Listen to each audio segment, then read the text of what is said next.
আপনি কি এখনও বেকার? আপনি কি প্রস্তুতি নিচ্ছেন বিভিন্ন রকম চাকরির পরীক্ষার জন্য?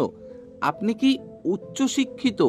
তারপরেও আপনি কি এমনটাই মনস্থির করেছেন যে আপাতত যে কোনো একটা সরকারি চাকরি হলেই হলো, আমি সেটি আপাতত করতে থাকব এবং আগামীতে আরও ভালো প্রস্তুতি নিয়ে আরও বড় কোনো চাকরির যখন সুযোগ থাকবে তখন সেই চাকরিটা পাওয়ার জন্য অবশ্যই চেষ্টা করব। তবে ভিডিওটি অবশ্যই আপনার জন্য। হয়তোবা আগামী দিনে পশ্চিমবঙ্গ সরকার এমনকি ভারত সরকারের বিভিন্ন চাকরির যে পরীক্ষাগুলো, সেখানে যে নোটিফিকেশান পাবলিশ করা হবে, সেখানে এমন কিছু বিষয় উল্লেখ থাকতেও পারে যে সেখানে উচ্চশিক্ষিত কোনো ক্যান্ডিডেট আবেদন করতে পারবে না, কিংবা আবেদন করলেও সেই আবেদন প্রক্রিয়া বাতিল করে দেওয়া হবে। অর্থাৎ মনে করুন আপনি বর্তমানে গ্র্যাজুয়েশন কমপ্লিট করে আছেন কিংবা মাস্টার ডিগ্রি কমপ্লিট করে আছেন, অথচ পশ্চিমবঙ্গের কোনো একটা নিয়োগ প্রক্রিয়া বা ভারত সরকারের কোনো একটা নিয়োগ প্রক্রিয়া সেটি 8 পাস লেভেলের কিংবা মাধ্যমিক পাস লেভেলের একটা পরীক্ষা, সেখানে যোগ্যতা চাওয়া হয়েছে মাধ্যমিক পাস কিংবা 8 পাস, সেরকম যোগ্যতার একটা চাকরির পরীক্ষার জন্য নোটিফিকেশন পাবলিশ হলো। সেখানে হট করে এমন কিছু বিষয় লেখা দেখলেন যে বলা হলো এই যে পরীক্ষাটা, এই পরীক্ষাটার জন্য শিক্ষাগত যোগ্যতা প্রয়োজন মাধ্যমিক।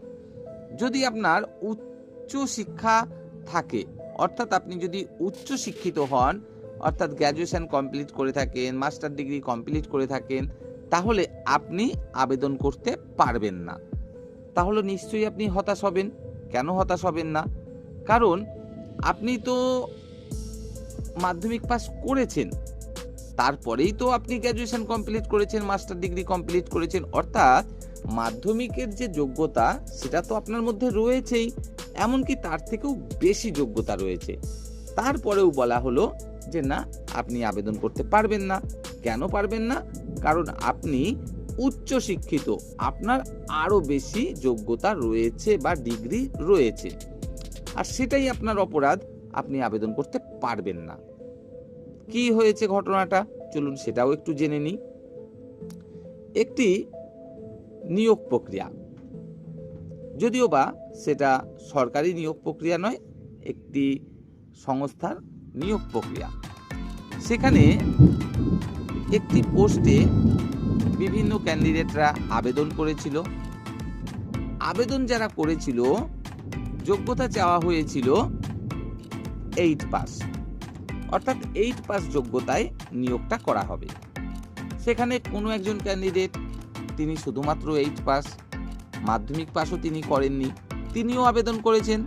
ঠিক তেমনি কোনো একজন ক্যান্ডিডেট সে মাধ্যমিক পর্যন্ত পড়াশোনা করেছে, তিনিও আবেদন করেছেন। কোনো একজন ক্যান্ডিডেট গ্র্যাজুয়েশন কমপ্লিট করেছে, তিনিও আবেদন করেছেন। আবার কোনো একজন ক্যান্ডিডেট মাস্টার ডিগ্রি কমপ্লিট করেছে, তিনিও আবেদন করেছেন। এরকম বিভিন্ন শিক্ষাগত যোগ্যতার ক্যান্ডিডেটরা আবেদন করেছিল। পরবর্তী সময়ে দেখা যায় যে একজন ক্যান্ডিডেট যে শুধুমাত্র 8 পাস, সে আদালতের দ্বারস্থ হয়। এই বিষয়টি শেষ পর্যন্ত গড়ায় সুপ্রিম কোর্ট পর্যন্ত, এবং সুপ্রিম কোর্ট বিষয়টা পর্যবেক্ষণ করে গভীরভাবে। অবশেষে সুপ্রিম কোর্ট যে সিদ্ধান্তে উপনীত হয়, সেখানে এরকমটাই কিন্তু বলা হয় যে যদি উচ্চ শিক্ষা থাকে, অর্থাৎ আপনি উচ্চ শিক্ষিত হয়ে থাকেন, তাহলে আপনি যোগ্য নয় এই অল্প শিক্ষিত বা অল্প শিক্ষাগত যোগ্যতার যে সমস্ত চাকরি তার জন্য। অর্থাৎ আপনি যদি গ্র্যাজুয়েশন কমপ্লিট করে থাকেন, তাহলে মাধ্যমিক পাস যোগ্যতায় যে সমস্ত চাকরির পরীক্ষা রয়েছে সেখানে আপনি যোগ্য নন। যোগ্য নন কেন? কারণ একটাই, সেটা হলো আপনি উচ্চশিক্ষিত, অর্থাৎ আপনার শিক্ষাগত যোগ্যতা রয়েছে, যে শিক্ষাগত যোগ্যতায় এই চাকরির পরীক্ষাটা তার থেকে অনেকটা বেশি। অর্থাৎ উচ্চশিক্ষিত হওয়াটাই হচ্ছে এখানে আপনার অপরাধ। এখানে সুপ্রিম কোর্ট মূলত যে বিষয়টার উপরে জোর দিয়েছে সেটি হলো ঠিক এরকম। যদি একটা ধরুন 8 পাস যোগ্যতার চাকরি বা মাধ্যমিক পাস যোগ্যতার চাকরি, সেখানে উচ্চশিক্ষিত ক্যান্ডিডেটরাও আবেদন করে থাকে, তাহলে কি হবে? স্বাভাবিকভাবেই শুধুমাত্র মাধ্যমিক পাস করেছেন তেমন একজন ক্যান্ডিডেট অবশ্যই প্রতিযোগিতায় টিকতে পারবেন না, তেমন সম্ভাবনাটাই কিন্তু বেশি। কেন? যিনি উচ্চশিক্ষিত, স্বাভাবিকভাবেই শিক্ষার বিষয়টায় তিনি অনেকটাই এগিয়ে আছেন, এবং যখন একটা চাকরির পরীক্ষা হবে, যেহেতু তিনি উচ্চশিক্ষিত, তার মধ্যে শিক্ষাগত জ্ঞানটা অনেক বেশি আছে, তাই ওই পরীক্ষাটায় দেখা যাবে উচ্চশিক্ষিত যে ক্যান্ডিডেট সে স্বাভাবিকভাবেই ভালো ফল করার কিন্তু সম্ভাবনা বেশিরভাগ থাকবে, এবং অবশেষে উচ্চশিক্ষিত ব্যক্তিটা তিনিই পরীক্ষায় ভালো ফল করবেন, এটাই বেশিরভাগ সম্ভাবনা তৈরি থাকবে, এবং অবশেষে চাকরিটাও তিনিই পাবেন। অর্থাৎ মাধ্যমিক পাস যোগ্যতার চাকরি সেটি পাচ্ছেন কে? একজন গ্র্যাজুয়েশন কমপ্লিট করা ক্যান্ডিডেট কিংবা একজন মাস্টার ডিগ্রি কমপ্লিট করা ক্যান্ডিডেট। কিন্তু শুধুমাত্র মাধ্যমিক পাস করেছেন যে ব্যক্তি, তিনি আবেদন করেও চাকরিটা কিন্তু পাচ্ছেন না। তিনি পরিশ্রমও করছেন প্রচুর, অনেক পরিশ্রম করেও প্রতিযোগিতায় টিকতে পারলেন না। কেন?